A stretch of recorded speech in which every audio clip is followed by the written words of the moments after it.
Because मैंने कहा था कि लाइट जो है वो चली जाएगी, कब तक सोलर जो है वो हमारा रहेगा। तो that's why. Okay, so now start करते हैं, क्योंकि सेशन हमारा आज दो तीन चीजें और रह गई, सेशन इंशाल्लाह एंड करेंगे।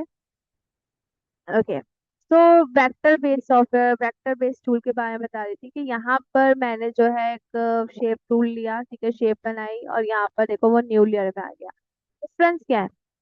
नोट, यहाँ पर जब भी आप कोई ऑब्जेक्ट बना रहे हो, यानी कि शेप टूल को बना रहे हो, यानी कि पेन टूल से नीचे जो भी यूज करोगे, उसकी यहाँ पर देखो लेयर के एक आइकन पे हमें जो एक थंबनेल जो है वो नजर आ रहा है।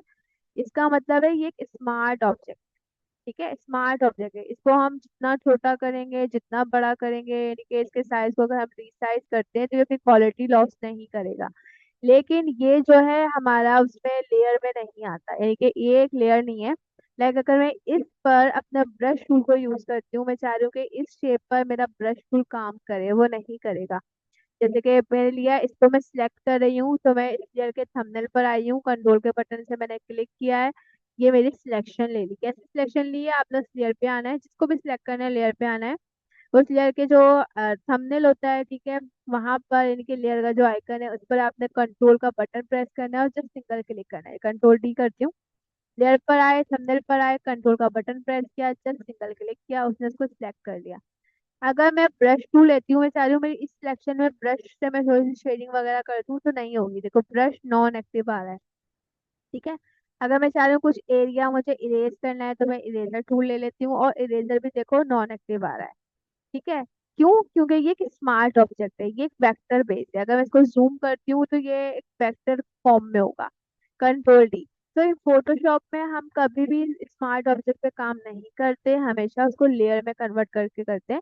तो इसको हम लेयर में कैसे कन्वर्ट करेंगे? हम उस लेयर पर आए, हमने राइट क्लिक किया, यहाँ पर आता है यहाँ पर आता है रेस्टराइज लेयर। हमने जैसे ही रेस्टराइज लेयर पे क्लिक किया, देखो उसका जो थंबनेल आ रहा था यहाँ पे छोटा था, वो चला गया। अब अगर मैं इसकी दोबारा सिलेक्शन लेती हूँ, कंट्रोल से मैंने इसकी सिलेक्शन ली, और यहाँ पे अगर मुझे इरेज करना है तो मैंने इरेजर टूल से मैं इस तरह से इरेज कर सकती हूँ। अगर मुझे ब्रश टूल से इसकी शेडिंग वगैरह करनी है तो मैं कर सकती हूँ। मीन्स ये जो हमारे रास्टर बेस्ड टूल्स हैं, ये हमारे उन शेप पे ही काम करेंगे जो लेयर होगी, जो रेस्टराइज होगी। लेयर रेस्टराइज यानी कि अगर आप कोई ऐसी चीज पर ऑब्जेक्ट पे काम कर रहे हो जो कि स्मार्ट है, जो कि लेयर का हिस्सा नहीं है, क्योंकि जो स्मार्ट ऑब्जेक्ट होगा वो लेयर का हिस्सा नहीं होगा। फोटोशॉप पे काम करना है तो पहले आपको उसको लेयर में कन्वर्ट करना है। आप, जब हम इंशाल्लाह नेक्स्ट क्लासेस लेंगे, हम कोई भी पिक्चर ड्रैग करेंगे तो वो स्मार्ट ऑब्जेक्ट में चली जाएगी, इसमें ड्रैग होगी, उस पर भी हम डायरेक्ट काम नहीं कर सकेंगे। हर वो आगे का काम है, आपने बस ये सीखना है कि किस तरह से हम इस तरह से कर सकते हैं। तो ये जो टूल्स हैं ये नॉन एक्टिव होंगे, दैट्स वाई कि ये हमारा जो ऑब्जेक्ट है वो स्मार्ट ऑब्जेक्ट है। कंट्रोल डी करते हैं। अब नेक्स्ट चीज हमारी ये है, हमने दोनों चीजों का आपको बता दिया कि आपने एक स्मार्ट ऑब्जेक्ट को आपने किस तरह से लेयर में कन्वर्ट किया। अब हम सीखते हैं कि अगर हम, क्योंकि ये स्मार्ट ऑब्जेक्ट क्या फर्क है ये आपको इमेज में मैं ज्यादा बताऊंगी, नेक्स्ट क्लास में इंशाल्लाह हम इसे रखेंगे कि स्मार्ट ऑब्जेक्ट क्या है, लेयर क्या है, क्यों हम किसी लेयर को स्मार्ट ऑब्जेक्ट में कन्वर्ट करते हैं, क्यों हम स्मार्ट ऑब्जेक्ट को लेयर में कन्वर्ट करते हैं, ये इंशाल्लाह हम नेक्स्ट सेशन में करेंगे, यानी कि नेक्स्ट क्लास में करेंगे। अभी क्या हम लिए, हमें इतना सीखते हैं कि मैंने न्यू लेयर ली है और मैंने कलर फिल कर दिया है, कंट्रोल टी कर दिया है। अगर मुझे इसको स्मार्ट ऑब्जेक्ट में कन्वर्ट करना है, नॉर्मली किसी भी लेयर को स्मार्ट ऑब्जेक्ट में हम इसलिए कन्वर्ट करते हैं, इन केस अगर हम उस ऑब्जेक्ट को, उस साइज को लेकर थोड़े से डाउटफुल होते हैं कि अगर हम कितना साइज रखना है। लाइक इन फोटोशॉप में आप जितनी बार किसी भी चीज को छोटा और जितनी बार किसी भी चीज को बड़ा करते हो, इन फोटोशॉप में जितनी बार भी किसी चीज को छोटा और जितनी बार भी किसी चीज को बड़ा करते हो, तो हर बार वो अपनी क्वालिटी को लॉस करता है, चाहे आप उसके साइज को बढ़ाओ चाहे आप उसके साइज को छोटा करो, हर बार। तो इसलिए अगर आप किसी चीज के साइज को लेकर डाउटफुल हो कि भाई इसका साइज इतना भी ठीक नहीं है, मुझे मजीद छोटा करना है, इसका साइज इतना बड़ा भी ठीक नहीं है, मुझे मजीद बड़ा करना है, यानी कि आप उसके साइज को लेकर डाउटफुल हो, तो आपने सबसे पहले उस लेयर को ट्रांसफॉर्म करने से पहले, लेकिन उसके साइज को छोटा बड़ा करने से पहले, आपने उस लेयर को राइट क्लिक करके कन्वर्ट टू स्मार्ट ऑब्जेक्ट कर लेना। आप जैसे ही किसी प्लेयर को स्मार्ट ऑब्जेक्ट में कन्वर्ट करते हो, फिर आप चाहे उस लेयर को कितनी ही बार छोटा करो, कितनी ही बार बड़ा करो, वो अपनी क्वालिटी को लॉस नहीं करेगा। लेकिन अगर आप किसी इमेज कोई भी चीज लेते हो और विदाउट डाउटफुल भी हो, लेकिन उसको स्मार्ट ऑब्जेक्ट में कन्वर्ट नहीं किया, उसको छोटा करते हो तब उसकी क्वालिटी खत्म हो जाएगी, उसे बड़ा करते हो तब उसकी क्वालिटी लॉस हो जाएगी। तो ये चीज आपने याद रखनी है कि स्मार्ट ऑब्जेक्ट क्यों करना जरूरी है, ताकि आपकी पिक्चर की क्वालिटी खराब खराब ना हो, और अगर आप उसे डाउटफुल हो ट्रांसफॉर्म करने। अब ट्रांसफॉर्म कैसे करते हैं? मैंने इस लेयर को सिलेक्ट की, ठीक है, अभी तो ये स्मार्ट ऑब्जेक्ट है, इसको हम लेयर में कन्वर्ट करते हैं, राइट क्लिक किया, रेस्टराइज लेयर किया, ठीक है। अगर मुझे इसको छोटा बड़ा करना है तो मैं क्या करूंगी, कंट्रोल टी प्रेस करूंगी, टी फॉर टी, ठीक है, टी फॉर टॉवल, ठीक है। टी कंट्रोल टी प्रेस किया मैंने, यहाँ पर देखो मेरे एक फोर बाउंड्स का कॉर्नर शेप जो है ना, शेप नजर आ रही है ब्लू कलर की। बहुत से लोगों के, बहुत सारे स्टूडेंट के यहाँ पे टिक मार्क नहीं होता, अगर आपने टिक मार्क आप हटा दोगे तो सेंटर वाले पॉइंट आपको नजर नहीं आएगा। आपने यहाँ पे क्लिक किया तो सेंटर पॉइंट हमारा नजर आएगा, ठीक है।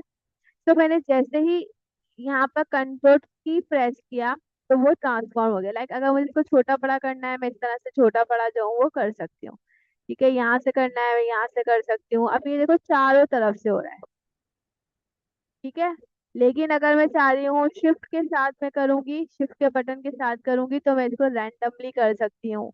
यहाँ से कर लिया, यहाँ से इसको रैंडम कर लिया, नहीं शिफ्ट के साथ करेंगे इन फोटोशॉप में तो रैंडमली होगा। अगर विदाउट शिफ्ट के साथ कर रहे हैं तो वो हम कहीं से भी बड़ा छोटा कर सकते हैं। लेकिन अगर मैं चाह रही हूँ चारों तरफ से छोटा या चारों तरफ से बड़ा हो, तो मैंने ऑल्ट का बटन प्रेस करना है, ऑल्ट। कीबोर्ड में ऑल्ट होता है, ऑल्ट का बटन प्रेस करेंगे, अभी चारों ही सेंटर से बड़ा होना शुरू होगा, देखो इस तरह से ये सेंटर से बड़ा होना शुरू हो रहा है। लेकिन अगर ऑल्ट के बिना कर रही हूँ तो जिस डायरेक्शन में कर रही हूँ उसके अपोजिट डायरेक्शन में मूव हो रहा है, इधर से मैं इधर लेके जा रही हूँ, ठीक है, इधर से कर रही हूँ तो वो इस डायरेक्शन में बढ़ रहा है। तो ये चीज ट्रांसफॉर्म में आपने याद रखनी है। ट्रांसफॉर्म के बाउंड किस तरह से चाहेंगे, आपने जस्ट इंटर का बटन क्लिक करना है और वो ट्रांसफॉर्म का बाउंड जो है वो चला जाएगा। तो आज की क्लास जो थी वो आपकी इसी पर डिपेंड करती थी।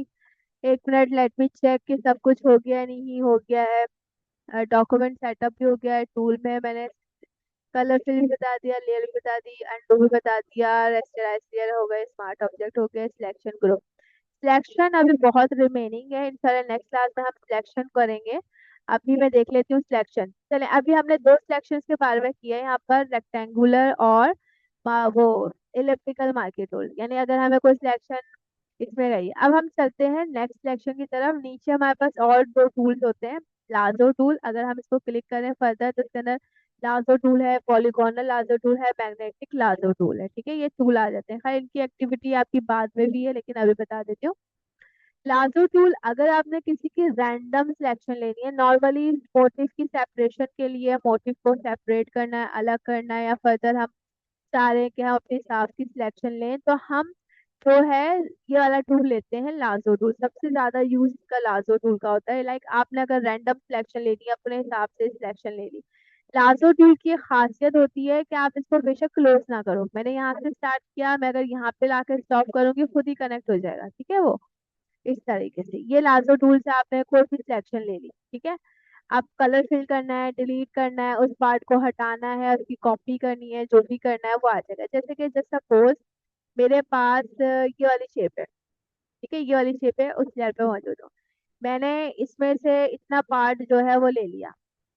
अगर मुझे इस पार्ट की कॉपी करनी है, मैं चाह रही हूँ कि भाई ये सिलेक्टेड पार्ट की कॉपी हो जाए, तो मैंने कंट्रोल जे प्रेस किया। जैसे कंट्रोल जे प्रेस किया, देखो मैं इस लेयर पे थी, इस लेयर पे जंप कर ली।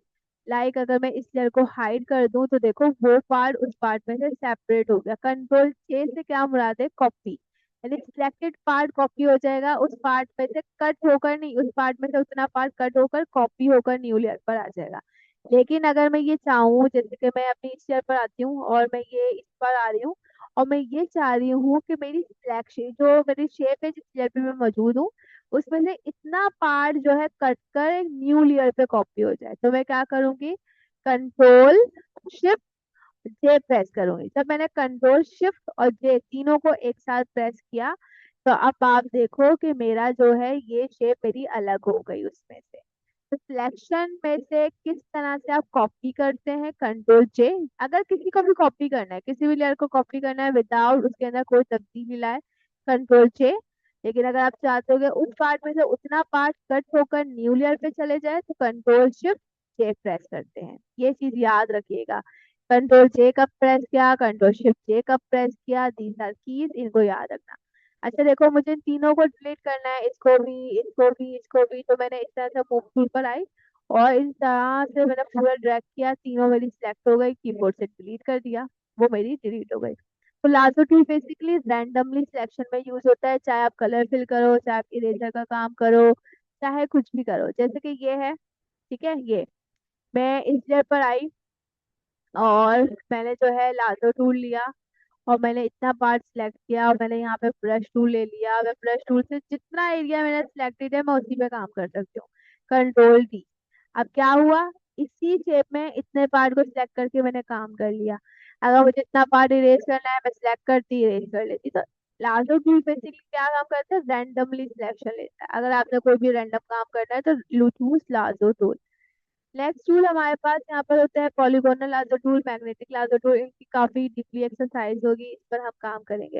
अच्छा, लाजो टूल को मजीद हम समझ लेते हैं, न्यू लेयर ले लेते हैं। लाजो टूल ले लिया, वही चीज है जिससे मार्की टूल में थी। लाजो टूल से मैंने एक शेप बना ली। अगर मैं इस शेप में से कुछ पार्ट माइनस कर रही हूँ, ऑल का बटन प्रेस करूंगी, इतना पार्ट माइनस हो गया, इतना पार्ट माइनस हो गया ऑल के बटन से। एडिशन करनी है शिफ्ट के साथ, मैंने इतना किया, ये बाहर की तरफ बढ़ जाएगा। जितना बाहर की तरफ होगा शिफ्ट के साथ उसमें एडिशन हो जाएगी। और अगर माइनस करना है, जैसे मैं चालू बीच में से माइनस हो जाए, ऑल्ट में से मैंने इतना सा माइनस कर दिया, मैं अगर कलर फिल करती हूँ ऑल बैक स्पेस तो वो बीच में से तो माइनस है, कलर फिल नहीं हुआ। टोटी। तो ये चीजें थी जो आप लोगों को आज की क्लास के लिए याद रखनी है। कलर फिल कैसे होता है ऑल बैक स्पेस से, मूव टूल, ये सारी चीजें, लेयर्स को कंबाइन कैसे करते हैं, ग्रुप कैसे करते हैं, एक्सेट्रा, डॉक्यूमेंट कैसे बनाते हैं, ये सारी चीजें आपको याद होनी चाहिए। आप अपनी फाइल को सेव कैसे करते हैं, आपने ऊपर फाइल में जाना है, यहाँ पर एक्सपो, यहाँ पर होता है। यहाँ दो चीजें होती हैं, एक होती है सोर्स फाइल। सोर्स फाइल वो फाइल होती है अगर आप काम कर रहे हो और आपका काम इनकम्प्लीट है, या आप कह लो कि आपने उस फाइल में मजीद एडिशन करनी है, उसको वहीं पर स्टॉप करना चाह रहे हो, स्टॉप करते हो, उसको सेव करना चाह रहे हो, तो आप उसकी सोर्स फाइल बनाते हो। सोर्स फाइल कैसे बनेगी, फाइल में जानी है, यहाँ पर सेव एज का ऑप्शन होता है, आपने सेव एज करना है, एक न्यू विंडो खुल जाएगी, आपने on your computer, save on your computer पे क्लिक करना है। यहाँ पे आप उसकी लोकेशन रख सकते हो, जैसे मेरी लोकेशन डेस्कटॉप है, नाम आप कुछ भी लिख दो, मैं यहाँ पर PUNV लिख दिया, यहाँ पे PSG फॉर्मेट हो गया, नाउ सेव कर लिया। तो ये फाइल मेरी सेव हो गई, देखो यहाँ पर दिखाते हैं हम आपको, यहाँ पर वेट, देखो ये वाली फाइल सेव हो गई।